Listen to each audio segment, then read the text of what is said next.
Top quality और consistent performance के लिए सिर्फ सिल्वर पंप नाम याद रखना। ಕ್ವಿಕ್ 25ಗೆ ಸ್ವಾಗತ. ನಾನು ಚೈತ್ರ ಅಂಚನ್. ಈ ಕ್ಷಣದ 25 ಸುದ್ದಿಗಳನ್ನು ಕ್ವಿಕ್ ಆಗಿ ನೋಡೋಣ.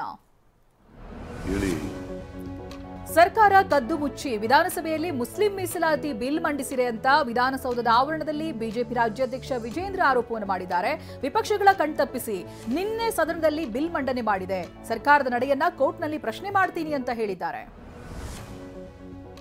ಆರ್ಆರ್ ನಗರ ಶಾಸಕ ಮುನಿರತ್ನ, ಡಿಸಿಎಂ ಡಿಕೆ ಶಿವಕುಮಾರ್, ಮಾಜಿ ಸಂಸದ ಡಿಕೆ ಸುರೇಶ್ ಹಾಗೆ ಹನುಮಂತರಾಯ ಕುಸುಮಾ ವಿರುದ್ಧವಾಗಿ ಸ್ಫೋಟಕ ಆರೋಪವನ್ನು ಮಾಡಿದ್ದಾರೆ. ಕುಸುಮಾರನ್ನ ಎಂಎಲ್ಎ ಮಾಡುವುದಕ್ಕೆ ನನ್ನ ಕೊಲೆಗೆ ಸಂಚು ಮಾಡಿದ್ದಾರೆ ಅಂತ ಆರೋಪಿಸಿದ್ದಾರೆ.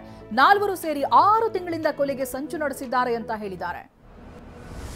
ಬೆಂಗಳೂರು ಹೊರವಲಯದಲ್ಲಿರುವ ಅವಲಹಳ್ಳಿ ವ್ಯಾಪ್ತಿಯ ಹೇರಂಡಹಳ್ಳಿಯಲ್ಲಿ ಗ್ರಾಮ ಪಂಚಾಯತ್ ಸದಸ್ಯ ಜಗನ್ನಾಥ್ ಮನೆಗೆ ಕಿಡಿಗೇಡಿಗಳು ಬೆಂಕಿ ಹಚ್ಚಿದ್ದಾರೆ. ಸೋಮವಾರ ರಾತ್ರಿ ದುಷ್ಕರ್ಮಿಗಳು ಮನೆಗೆ ಪೆಟ್ರೋಲ್ ಸುರಿದು ಬೆಂಕಿ ಇಟ್ಟಿದ್ದಾರೆ. ಅದೃಷ್ಟವಶಾತ್ ಮನೆಯಲ್ಲಿದ್ದವರು ಅಪಾಯದಿಂದ ಪಾರಾಗಿದ್ದಾರೆ. ಚಿಕ್ಕಮಗಳೂರು ತಹಶೀಲ್ದಾರ್ ಕಚೇರಿ ಮುಂದೆ ರೈತನೊಬ್ಬ ಏಕಾಂಗಿಯಾಗಿ ಪ್ರತಿಭಟನೆ ನಡೆಸಿದ್ದಾನೆ. ರಸ್ತೆ ಅಗಲೀಕರಣ ಸಂಬಂಧ ಮನೆ ಜಮೀನು ಕಳೆದುಕೊಳ್ಳುವಂತ ಆತಂಕದಿಂದ ದಯಾಮರಣ ನೀಡುವಂತೆ ಪ್ರತಿಭಟನೆ ಕೂತಿದ್ದಾರೆ. ಹಗ್ಗ, ಕತ್ತಿ, ವಿಷದ ಬಾಟಲಿ ಹಿಡಿದು ಧರಣಿ ನಡೆಸಿದ್ದಾನೆ. ಕಲಬುರಗಿ ಜಿಲ್ಲೆಯ ವಾಡಿ ಠಾಣೆಯಲ್ಲೇ ಇಸ್ಪೀಟ್ ಆಡಿದಂತ 5 ಸಿಬ್ಬಂದಿಯನ್ನು ಅಮಾನತು ಮಾಡಲಾಗಿದೆ. ASI Mahmood Miya, head constable Nagaraju, Saibanna Imam, PC ನಾಗಭೂಷಣ್ರನ್ನ ಅಮಾನತು ಮಾಡಿ ಎಸ್ಪಿ ಅಡ್ಡೂರು ಶ್ರೀನಿವಾಸ್ಲು ಆದೇಶ ಹೊರಡಿಸಿದ್ದಾರೆ. ಬೆಂಗಳೂರಿನ ಕಾಟನ್ಪೇಟೆ ಪೊಲೀಸ್ ಠಾಣಾ ವ್ಯಾಪ್ತಿಯ ಭಕ್ಷಿ ಗಾರ್ಡನ್ ಭಾಗದಲ್ಲಿ ಚೀಟಿ ಹೆಸರಿನಲ್ಲಿ ಲಕ್ಷಾಂತರ ರೂಪಾಯಿ ವಂಚನೆ ಮಾಡಲಾಗಿದೆ. ಚಂದ್ರು ಮತ್ತೆ ಸುರೇಶ್ ಎಂಬುವರು ಸುಮಾರು 50ಕ್ಕೂ ಹೆಚ್ಚು ಜನರಿಗೆ 50 ಲಕ್ಷ ರೂಪಾಯಿಗೂ ಹೆಚ್ಚು ವಂಚಿಸಿರುವಂತಹ ಆರೋಪ ಕೇಳಿಬಂದಿದೆ.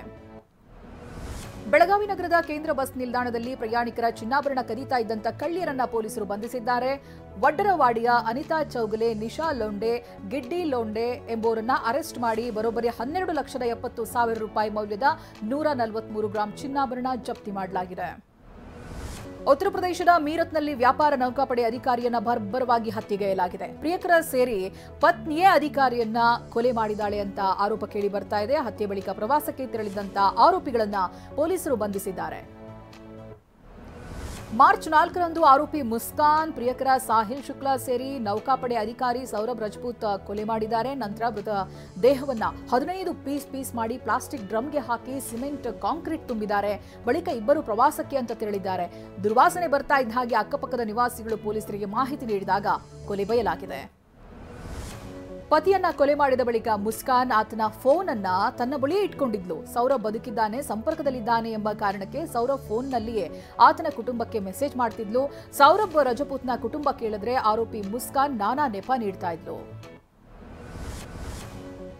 ಕಳೆದ 9 ತಿಂಗಳಿನಿಂದ ಬಾಹ್ಯಾಕಾಶ ನಿಲ್ದಾಣದಲ್ಲಿ ಸಿಲುಕಿಕೊಂಡಿದ್ದಂತಹ ಸುನಿತಾ ವಿಲಿಯಮ್ಸ್ ಸೇರಿ 4 ಗಗನಯಾತ್ರಿಗಳು ಸುರಕ್ಷಿತವಾಗಿ ಭೂಮಿಗೆ ಬಂದಿದ್ದಾರೆ. Sunita Williams, Butch Wilmore, Nick Hague, Alexander Gorbunov ಇದ್ದಂತಹ ಸ್ಪೇಸ್ ಎಕ್ಸ್ ಡ್ರ್ಯಾಗನ್ ಕ್ಯಾಪ್ಸೂಲ್ ಫ್ಲೋರಿಡಾದ ಕಡಲ ತೀರಕ್ಕೆ ಬಂದಿಳಿದಿದೆ. ನಾಸಾ ಹಾಗೆ ಸ್ಪೇಸ್ ಎಕ್ಸ್ನ ಜಂಟಿ ಪ್ರಯತ್ನ ಯಶಸ್ವಿಯಾಗಿದೆ. 286 ದಿನಗಳ ಕಾಲ ಅಂತಾರಾಷ್ಟ್ರೀಯ ಬಾಹ್ಯಾಕಾಶ ಕೇಂದ್ರದಲ್ಲಿದ್ದ ಸುನಿತಾ ವಿಲಿಯಮ್ಸ್ ಭೂಮಿ ಸುತ್ತ 4777 ಬಾರಿ ಸುತ್ತು ಹಾಕಿದ್ದಾರೆ. ಅಲ್ಲದೆ ಸುಮಾರು 195 ಮಿಲಿಯನ್ ಕಿಲೋಮೀಟರ್ ಹಾರಾಟವನ್ನು ಮಾಡಿದ್ದಾರೆ. ಸುದೀರ್ಘ ಕಾಲ ಅಂತಾರಾಷ್ಟ್ರೀಯ ಬಾಹ್ಯಾಕಾಶ ಕೇಂದ್ರದಲ್ಲಿದ್ದ ಸುನಿತಾ ಕೊನೆಗೂ ತಾಯ್ನಾಡಿಗೆ ಮರಳಿದ್ದಾರೆ.